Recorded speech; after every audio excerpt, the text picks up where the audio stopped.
obvious pass rushing downs. We got to focus more on, minimizing steps, saving time. Because, if you look at the film, we're getting pressures, we're getting back there.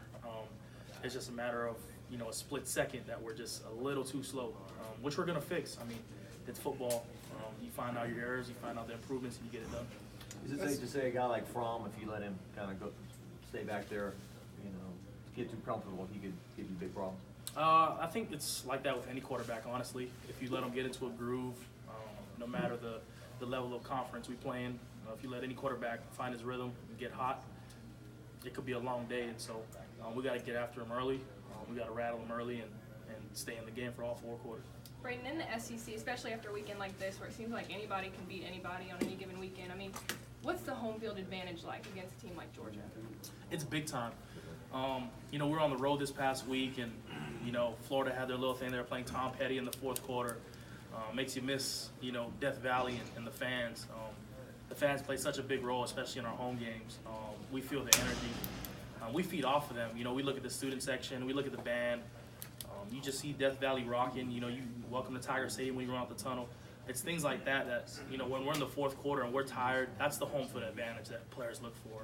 I think not a lot of people realize it, but we feed off the fans. We feed off the energy they give us. Breiden, it's a great point you made about the RPO stuff and your keys. Have you had to change the way you kind of play football as a defensive lineman? Is it more mush rush and contain and just try to maybe hold it up on the back end and if you can get through somebody? It's a little tough, especially because of the fact that, nowadays there isn't really an obvious passing down or obvious running down. Teams are passing the ball on 3rd and 3, running the ball on 1st and 15, and so you kind of just really got to trust your keys. You got to trust the scheme, trust your fundamentals.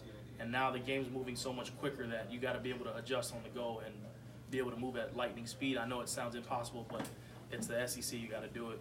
Ed said their center is one of the best he's ever seen. As a guy that's going to make all the checks and calls and stuff, what's it mean to have a good center, opposite you and knowing that he's going to kind of be alert to everything? I always love a good battle up front, especially now we get into the gritty of the SEC. I love playing against big boys up front.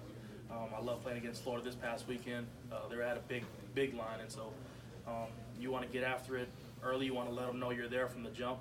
And so, usually the center's always the smartest guy on the line. I mean, you look at guys like Lloyd, one of our most consistent guys. He makes all our calls, all our checks. And so if I can get to him early, get him off his game, I think it'll help out our defense a lot.